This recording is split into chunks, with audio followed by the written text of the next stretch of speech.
Ayo, aling Marites. Unsa na pod? Mangayo lang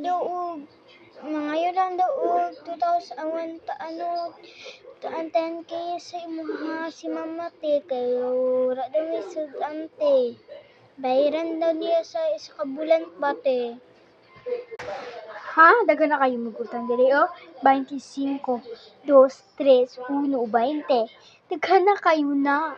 So, bayrasan ninyo inyong utang para makapahiram ko sa inyo ha.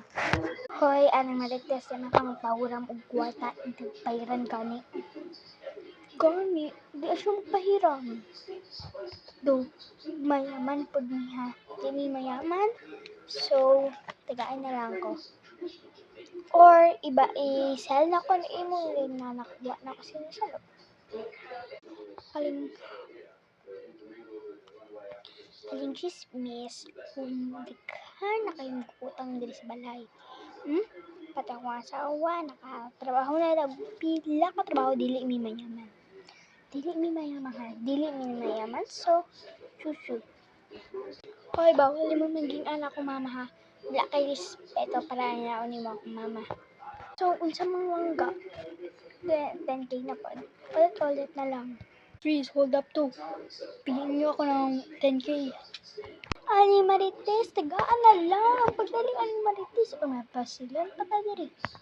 Hala, 11K, 11K, hawa na.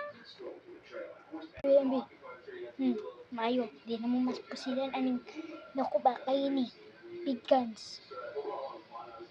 Ang bebe, imuha ng 1K. Salamat kayo. Naoto dyan ako si Mare.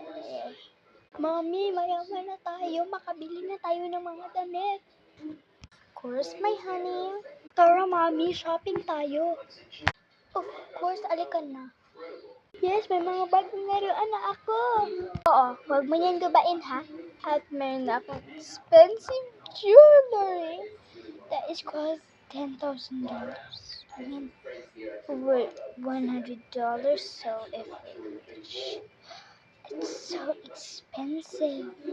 And you see, I have a ring that it costs like $10,000 for the fact of a reason. Oh, ito mag-lotion ka. It is brand new. So, bili na kayo. Marites, di ba best, tita? Pahingi ng 1K, kailangan doon na mo. Pahingi, mo yung paano ba ikahagi pa utangan?